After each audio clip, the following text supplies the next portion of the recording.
Olá pessoal, inscrito aqui no canal Santa Cruz PE Eterno Amor. Mais uma vez o Santa Cruz decepcionou sua torcida, perdendo em casa para o Floresta a chance de estar participando da Copa do Nordeste em 2022. Nós temos a entrevista com o técnico Leston Júnior após essa derrota, essa desclassificação do Santa Cruz na Copa do Nordeste 2022. Mas antes quero deixar aqui meu recado sobre a situação do Santa Cruz. O Santa Cruz já vem nessa situação há vários meses, desde o Campeonato Pernambucano, que o Santa Cruz vem se arrastando, fazendo mal campanha no Campeonato Pernambucano, na Copa do Brasil, Copa do Nordeste e na Série C. O que era para o Santa Cruz ter feito? Se esse time é um time fracassado, é um time que não tem futuro, esses jogadores não têm futuro. Já foi dito aqui, eu falei que esse Breno Calixto não serve para o Santa Cruz. A zaga é muito fraca, os laterais também, o meio de campo é péssimo.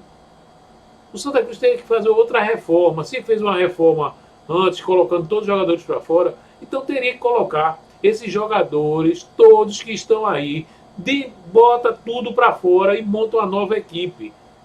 Agora também trazer um técnico competente, porque eu acho esse técnico muito fraco, esse Leston Júnior. Mas é o que tem, já contrataram, então tem que renovar a diretoria. Vocês foram muito incompetentes. Vocês foram incompetentes de ter armado um time ruim, contratações erradas durante o ano todo, só contratações erradas. Então vamos montar um time do zero. Temos até janeiro para entrar com um time entrosado no Campeonato Pernambucano. Então é só montar uma equipe. Vamos acompanhar a entrevista aí do técnico. Vamos para a entrevista coletiva com o técnico Leston Júnior após a partida contra o Floresta. Pergunta do Wellington Araújo, da Rádio Clube. Leston, você trabalhou o time com Marcos Martins e com Matheus Anderson. Quando você ficou sabendo que não poderia usá-los e a ausência deles atrapalhou?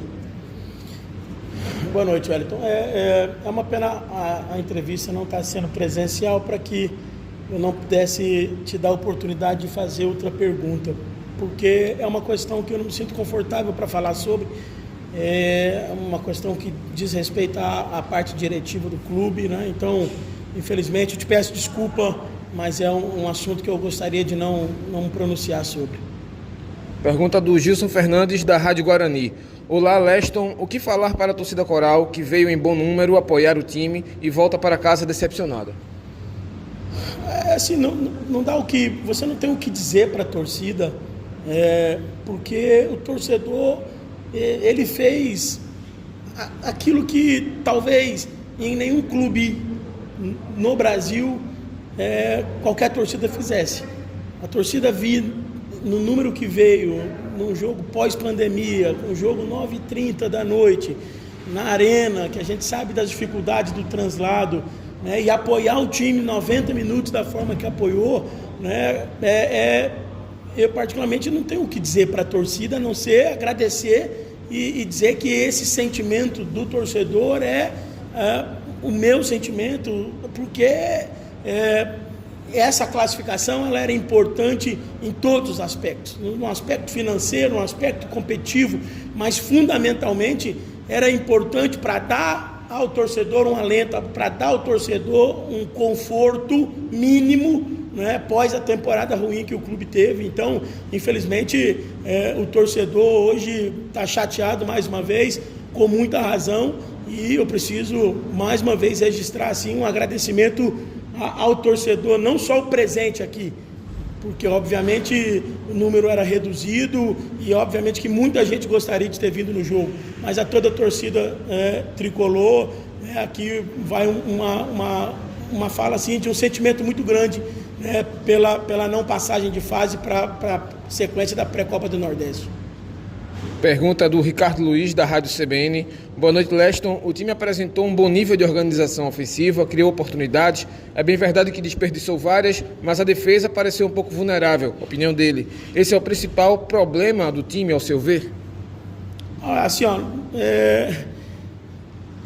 é difícil você fazer uma análise de um jogo depois que você perdeu da forma que a gente perdeu 3 vezes na frente, e criando possibilidades para fazer mais gols, mas o desequilíbrio é algo que ficou latente em vários momentos. E o desequilíbrio, ora emocional, ocasionava desequilíbrio tático. É só ver os momentos em que a gente sofreu os gols, eram momentos que a gente estava sempre melhor no jogo. A gente não estava somente na frente do placar, mas estava também melhor no jogo do que o adversário. E aí daqui a pouco, 30 segundos, 1 minuto de desequilíbrio, acarretavam um lance agudo do Floresta e foram onde eles construíram os 3 gols. Então o desequilíbrio, ele é consequência de um emocional realmente assim, muito aflorado, e o que acarretou em erros táticos, obviamente, que comprometeram de forma potencializada o resultado final do jogo. Pergunta do Fábio Mendes, da TV Tribuna. Boa noite, Leston. O Santa Cruz perdeu uma classificação após estar 3 vezes em vantagem. Você atribui essa incapacidade de segurar o resultado a fatores técnicos, táticos ou emocionais? Somatória de fatores potencializado pela questão emocional. O futebol não tem fator único para nada, nem para vitórias, nem para derrotas, nem para conquistas e nem para insucesso.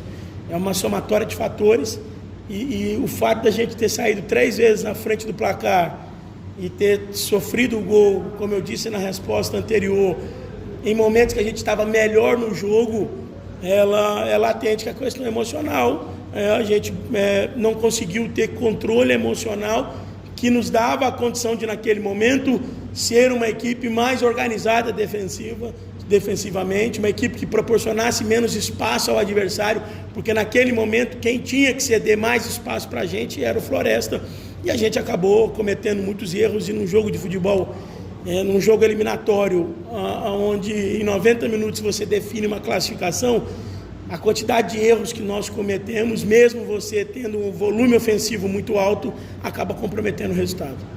Pergunta do João Vitor Amorim, da Rádio Jornal. Leston, boa noite. Que ponto você vai atacar de forma mais urgente no elenco para recuperar o time depois de mais uma decepção? Boa noite, João. Veja bem, agora a gente precisa pensar a médio prazo, né? Eu cheguei com 18 dias para pensar a curto prazo, para tentar fazer com que 22 jogadores que nós tínhamos remanescentes da Série C se tornasse uma equipe minimamente organizada, que pudesse fazer um jogo hoje em condição de passar de fase, para que você pudesse ganhar mais 2 semanas de trabalho, para te tentar melhorar outros aspectos, para você tentar passar a fase de grupo da competição. À medida que isso não aconteceu, agora o clube precisa pensar a médio prazo, e pensar a médio prazo significa ter uma atenção muito grande em montagem. Esse, para mim, é o pilar de um trabalho de futebol. Montagem. Você precisa ter equilíbrio não só na montagem, mas principalmente equilíbrio nas tomadas de decisão, para que você diminua a margem de erro. O futebol ele não permite muito erro, porque o nível é muito próximo, indiferente de camisa, indiferente de tradição de clube. Os jogos, é só a gente observar todos os jogos em todas as divisões do país, é muito próximo uma equipe da outra. E aí, às vezes, o desequilíbrio numa montagem, o desequilíbrio numa tomada de decisão estratégica, ela dificulta, às vezes, o processo. Então, o que o clube precisa atacar de imediato é isso, é conseguir gerar um planejamento mais estável, que permita ao clube ter uma temporada de 2022 bem melhor do que foi 2021. Para a gente fechar, a pergunta do Leonardo Borges, da Rádio Transamérica. Professor, e agora? Boa noite, Boris. Bom, e agora eu não vim para cá para fazer um jogo, né? Porque se fosse para fazer um jogo, eu não viria. Eu vim para cá porque, como eu disse na minha chegada, eu vim para cá porque eu tive uma passagem aqui, fui muito bem recebido pelo torcedor, né? E quando recebi o telefonema para vir para cá, eu me sentia na obrigação de aceitar o desafio, porque essa torcida merece, por tudo aquilo que eu tive aqui em 2019 por parte dela. Então eu vim aqui para, juntamente com as pessoas que fazem o clube, buscar a retomada do clube em 2022, fazer com que o clube bata o pé na Série D e volte imediatamente. Então agora planejar 2022 com inteligência, com sabedoria, com tomadas de decisão estratégicas que permita ao clube uma temporada sólida esportivamente falando.